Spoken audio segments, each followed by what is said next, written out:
सुनो भाई, एक कड़वी सच्चाई है जो कोई तुम्हें साफ साफ नहीं बताता। औरतें कभी भी उस मर्द के पीछे नहीं भागती जो हर वक्त उनके पीछे पड़ा रहे। सच यह है, उन्हें वही मर्द चाहिए होता है जिसके पीछे उन्हें खुद भागना पड़े। वो आदमी जो बिना कुछ कहे इज्जत और ताकत दिखा दे। लेकिन जैसे ही तुम उसका पीछा करना शुरू कर देते हो, उसी पल तुमने खुद को उसके नीचे गिरा दिया। और यकीन मानो, जैसे ही औरत को यह एहसास होता है, उसकी अट्रैक्शन मर जाती है। लेकिन खेल यहीं पलटता है। अगर तुमने स्क्रिप्ट बदल दी और उसे दिखा दिया कि तुम उसके बनाए हुए नियमों पर नहीं खेलते, तब वही लड़की तुम्हारे पास रेंगती हुई वापस आएगी। आज मैं तुम्हें यही सिखाने वाला हूं कि कैसे खेल पलटा जाता है, कैसे पावर का पूरा डायनामिक अपने हाथ में लिया जाता है और कैसे उसे तुम्हारे जीवन में बने रहने के लिए लड़ना पड़ता है। The effort trap. समस्या यह है कि हमें बचपन से झूठ सिखाया गया कि जितनी मेहनत करोगे उतना प्यार मिलेगा। लेकिन असलियत बिल्कुल उल्टी है। जितना तुम ज्यादा कोशिश करोगे, वो उतनी तेजी से दूर भागेगी। देखो, कितनी बार तुमने लड़कों को देखा है जो हर चीज ओवरडू कर देते हैं। महंगे डेट्स प्लान करना, दिन रात मैसेज करना, गिफ्ट पर गिफ्ट देना, और नतीजा लड़की फिर भी दूर चली जाती है। क्यों? क्योंकि इंसान वही चीज की वैल्यू करता है जिसके लिए मेहनत करनी पड़े। फ्री में मिली चीज की कभी कदर नहीं होती। और जब तुम उसका पीछा छोड़ देते हो, तब तुम फिर से एक चैलेंज बन जाते हो, एक इनाम जिसकी लड़ाई लड़ी जाती है। Power dynamics. चलो अब गहराई में उतरते हैं। सबसे पहले यह समझना जरूरी है कि लड़की अचानक पीछे क्यों हटती है। बहुत से लड़के सोचते हैं कि यह बस यूं ही हो गया, लेकिन असलियत यह है कि औरत कभी बिना वजह दूरी नहीं बनाती। इसके पीछे हमेशा एक बड़ा कारण होता है, पावर डायनामिक्स। जब किसी औरत को यह महसूस होता है कि रिश्ते में सारा कंट्रोल उसी के हाथ में है, तो उसका दिल धीरे धीरे ठंडा पड़ने लगता है। अट्रैक्शन वहीं खत्म हो जाती है। ये कोई सोच समझ कर लिया गया फैसला नहीं होता, बल्कि ये इंसानी फितरत है।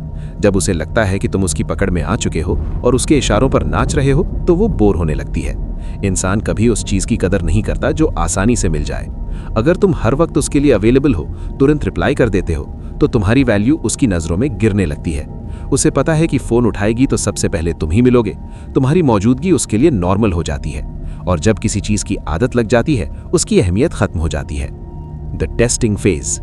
यही वो पल है जब वो तुम्हें हल्के में लेने लगती है और दूरी बनाना शुरू कर देती है।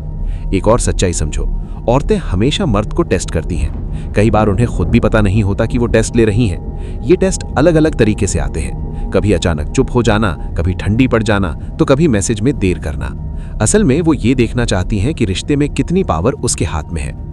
अगर ऐसे वक्त में तुम डर कर उसे लगातार कॉल करने लगे या रिश्ता बचाने के लिए मीठी मीठी बातें करने लगे, तो तुमने साफ सिग्नल दे दिया कि कंट्रोल उसके हाथ में है। और यहीं से अट्रैक्शन मर जाती है। मान लो तुम 3-4 महीने से किसी को डेट कर रहे हो और अचानक वो रिप्लाई में देर करने लगे। पहले तुमने सोचा कोई बात नहीं, लेकिन कुछ दिनों बाद साफ हो गया कि वो दूरी बना रही है। तुम्हारा दिल कहेगा, यार कुछ करना पड़ेगा, एक प्यारा सा मैसेज भेज दूं। लेकिन याद रखो, जैसे ही तुमने उसे ये वैलिडेशन दे दिया कि वो तुम्हारे लिए सब कुछ है, उसी पल तुमने अपनी पोजीशन और गिरा ली। The solution, detachment. भाई, रिश्ते का खेल ऊपर ऊपर से ठीक करने का नहीं है, ये पूरे पावर डायनामिक को पलटने का है। तभी लड़की को एहसास होगा कि तुम्हारी वैल्यू पहले से बड़ी है और तुम्हारे ध्यान को पाना आसान नहीं है। उसकी दूरी को समझो, डर कर पीछा मत करो, बल्कि हालात को इस तरह पलटो कि वही तुम्हारे पीछे आने पर मजबूर हो जाए। इसका सबसे ताकतवर हथियार है इमोशनल डिटैचमेंट। जैसे ही तुम अपने दिल दिमाग को खींच कर पीछे लेते हो, तुम उसके लिए एक खाली जगह बना देते हो।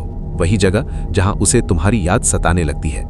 ये कोई खेल नहीं है, ये अपनी ताकत वापस लेने का तरीका है। बिना एक शब्द बोले इज्जत और पावर कमांड करने का तरीका। The paradox. ज्यादातर लड़के डरते हैं कि अगर उन्होंने दिलचस्पी दिखाना कम कर दी तो लड़की हमेशा के लिए हाथ से निकल जाएगी। लेकिन असली खेल इसका उल्टा है। ये एक बड़ा पैराडॉक्स है। जैसे ही तुम हर बात में अवेलेबल रहना बंद कर दोगे, उसके नखरों पर ध्यान देना छोड़ दोगे और वैलिडेशन मांगना बंद कर दोगे, उसी पल तुम फिर से उसकी नजरों में अट्रैक्टिव बन जाते हो। याद करो, जितनी कोई चीज आउट ऑफ रीच लगती थी, उतना ही तुम उसे पाना चाहते थे। यही मनोविज्ञान उस लड़की के साथ भी होता है। जब तुम पीछे हटते हो, तो वही तुम्हारे पीछे आने पर मजबूर हो जाती है।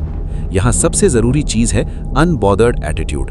उसे दिखाना है कि उसके दूर जाने से तुम्हें कोई फर्क नहीं पड़ा। कोई कॉल नहीं, कोई मैसेज नहीं, उसकी इंस्टाग्राम स्टोरीज चेक तक नहीं करनी। बस अपने आप को पूरी तरह से घोस्ट बना दो, क्योंकि तुम्हारी चुप्पी तुम्हारे किसी भी शब्द से ज्यादा गूंजदार होती है। The final impact. जैसे ही वो देखेगी कि तुम्हारी दुनिया बिना उसके भी मजे में चल रही है, उसके दिमाग में सवाल उठने लगेंगे। क्या उसने कोई और लड़की ढूंढ ली? क्या उसे मेरी जरूरत नहीं? आज की दुनिया में जहां हर कोई हर वक्त कनेक्टेड है, वहां एक दिन भी किसी की एक्टिविटी ना जान पाना असहनीय हो जाता है। इसीलिए इमोशनल डिटैचमेंट इतना जबरदस्त असर करता है। जब तुम उसकी पोस्ट्स पर रिएक्शन देना बंद कर दोगे, उसकी गैर मौजूदगी का सच उसे महसूस होने लगेगा और वही कमी उसे फिर से तुम्हारी तरफ खींच लेगी। याद रखो भाई, अट्रैक्शन का खेल ज्यादा करने से नहीं जीतते, बल्कि सही वक्त पर पीछे हटने से जीतते हैं। अगर ये वीडियो तुम्हारे दिल तक पहुंची हो तो इसे अपने उन दोस्तों के साथ शेयर जरूर करना जो आज भी वैलिडेशन के पीछे भाग रहे हैं। चैनल को अभी सब्सक्राइब कर लो ताकि तुम हमेशा अपने पर्पस से जुड़े रहो। मिलते हैं अगले वीडियो में, तब तक के लिए स्टे स्ट्रांग, स्टे मैस्कुलिन।